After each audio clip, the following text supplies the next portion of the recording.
Friends इनके ना mutton वच्चु और सेमी ग्रेवी मसाला பண்ண போறேன் அதுக்கு தேவையான ingredients தான் நான் வந்து வச்சிருக்கேன் நான் முதல்ல 1 கிலோ மட்டன் எடுத்துர்க்கேன் அந்த மட்டன் நல்லா வாஷ் பண்ணி வச்சிருக்கேன் நான் இதுக்கு அப்புறம் பாதி சின்ன வெங்காயம் பாதி பெரிய வெங்காயம் வச்சிருக்கேன் ஒரு 3 தக்காளி அரிஞ்சு வச்சிருக்கேன் 3 தக்காளி அரிஞ்சு வச்சிருக்கேன் இஞ்சி பூண்டு பேஸ்ட் மஞ்சள் தூள் மிளகாய் தூள் உப்பு இது தனியா பவுடர் இது கூட நம்ம இந்த கசகசா 2 ஸ்பூன் ஒரு ஸ்பூன் முந்திரி நான் தண்ணில சோக் பண்ணி வச்சிருக்கேன் இது பைனா ஃபேஸ் பண்ணி நான் போட போறோம் இது கசகசா ரொம்ப உடம்புக்கு நல்லது இது டேஸ்ட் உங்களுக்கு டிஃபரண்டா இருக்கும் இன்னைக்கு நாம இந்த கசகசா மட்டன் மசாலா தான் பண்ண போறோம் இது இப்ப எப்படி பண்றதுன்னு சொல்லிட்டு பார்க்கலாம் இப்போ நான் மட்டன் மசாலா பண்றதுக்கு குக்கர் வச்சிட்டு கொஞ்சம் எண்ணெய் ஊத்திருக்கேன்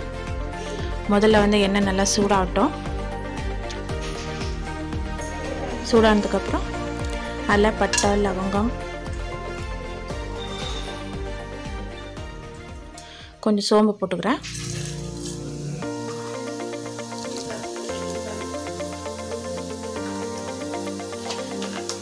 அது நல்லா காஞ்சதுக்கு அப்புறம்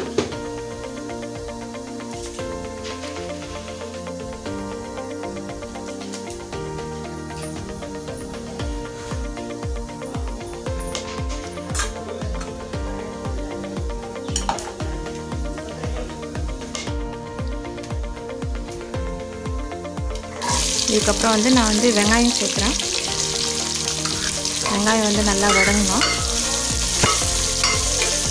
ஒரு 2 வெங்காயம் எடுத்துட்டேன் நான் உங்களுக்கு குழம்புக்கு எவ்வளவு வெங்காயம் தேவைப்படுதோ அதை பார்த்து எடுத்துக்கோங்க இப்போ அந்த வெங்காயம் நல்லா வதங்கட்டும் இப்போ நான் கருவேப்பிலை சேர்க்கறேன்ல கொஞ்சம் இஞ்சி பூண்டு மசாலா 2 ஸ்பூன் அளவுக்கு இஞ்சி பூண்டு மசாலா எடுத்துர்க்கேன் நான் எல்லாத்தையும் சேர்த்து நல்லா வதக்கிக்கோங்க நல்லா வதங்கினதுக்கு அப்புறம் நான் தக்காளி சேர்க்கிறேன் 2 பெரிய தக்காளி எடுத்துர்க்கேன் நான் தக்காளியும் நல்லா வதக்கிக்கோங்க அது நல்லா வதங்கணும் அது நல்லா ஒண்ணுக்கு ஒண்ணோட சேர்ற அளவுக்கு நல்லா வதக்கிக்கோங்க நல்லா வதக்கிட்டு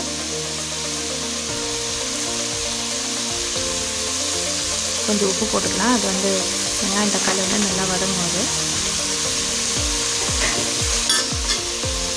உப்பு போட்டு நல்லா வதக்கிக்கோங்க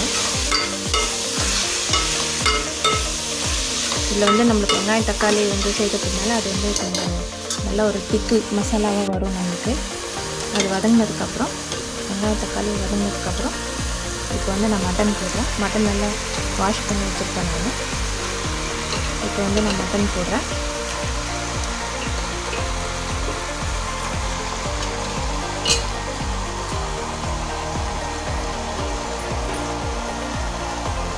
மட்டனையும் சேர்த்துட்டு நம்ம நல்லா வதக்கணும் அது இருக்கும்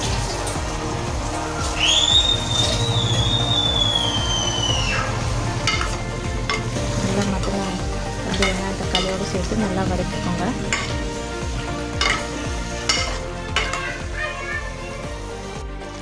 இப்போ நம்ம இதில் தேவையான மசாலா ஆட் பண்ணிக்கலாம் இந்த மட்டனுக்கு எந்த அளவுக்கு மசாலா தேவையோ அதெல்லாம் நான் இப்போ போட்டுக்கலாம் முதல்ல நான் மஞ்சள் தூள் போடுறேன் எப்போவுமே நான்வெஜ் போடும்போது கொஞ்சம் மஞ்சள் தூள் கொஞ்சம் அதிகமாக சேர்த்துக்கோங்க அதுக்கப்புறம் சில்லி பவுடர் போடுறேன் உங்கள் காரத்துக்கு ஏற்ற மாதிரி நீங்கள் போட்டுக்கோங்க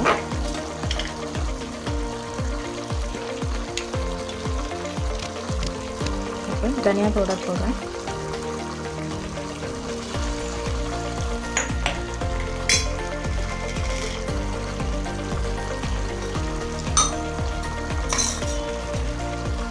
இது வீட்டில் அரைச்ச மிளகாத்தூள் இது நான் வீட்டில் யூஸ் பண்ணுற மிளகாத்தூள் இது நான் 2 ஸ்பூன் போட்டுருக்கேன் இது அவங்கவுங்க விருப்பப்படி காரம் எப்படி தேவையோ அதை பார்த்து நீங்கள் போட்டுட்டு இப்போ நல்லா மிக்ஸ் பண்ணி விடுங்க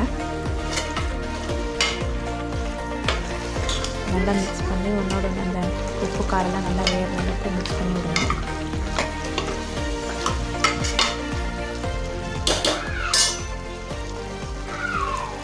மிக்ஸ் பண்ணிவிட்டு கொஞ்சமாக தண்ணி விட்டு நம்ம இது வந்து குக்கர் மூடி போட்டுடலாம்.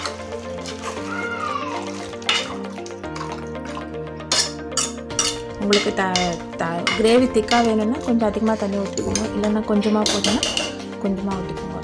இது வந்து நம்ம எப்படி வேணாலும் பண்ணிக்கலாம்.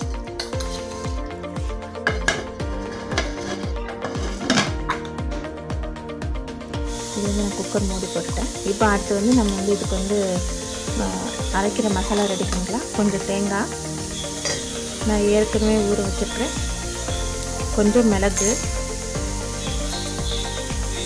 ஏற்கனவே நான் வந்து கசகசாவும் முந்திரியும் ஊற வச்சுருக்கேன் தண்ணியில். கசகசா முந்திரி தண்ணியில் ஊறிடுச்சுன்னா அது வந்து நல்லா ஃபைன் பேஸ்ட் ஆகிடும் உங்களுக்கு. இப்போ அது எல்லாத்தையும் சேர்த்து நம்ம கிரைண்ட் பண்ணலாம். கூடவே கொஞ்சம் கொத்தமல்லியும் போட்டுக்கோங்க. இது எல்லாத்தையும் நம்ம பேஸ்ட்டாக அரைச்சிக்கலாம். இப்போ வந்து நம்ம வேக வச்ச மட்டன் வந்து வெந்துட்டுருக்கோம். இப்போ நம்ம வந்து அதை எடுத்துகிட்டு பாருங்கள், நல்லா குக் ஆகிருக்கு மட்டனு. இந்த டைமில் வந்து குக் ஆகிருக்கு. இந்த டைமில் வந்து நம்ம இந்த அரைச்ச கசகசா மசாலாவை வந்து இதில் சேர்த்துக்கலாம்.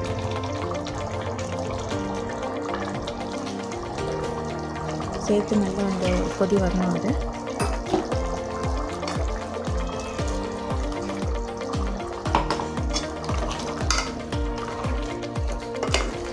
உங்களுக்கு கிரேவி திக்னஸ் எப்படி வேணுமோ அப்படி பார்த்து தண்ணி சேர்த்துக்கோங்க. இந்த டைமில் வந்து நீங்கள் உப்பு காரம் கூட பாருங்கள். அப்படி ஏதாவது உங்களுக்கு பத்தாமல் இருந்ததுன்னா நீங்கள் அந்த உப்பு காரம் சேர்த்துக்கோங்க.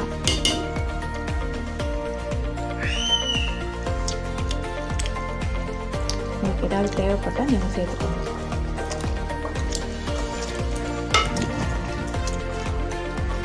இது இப்போ வந்து நல்லா கொதிக்க விடணும்.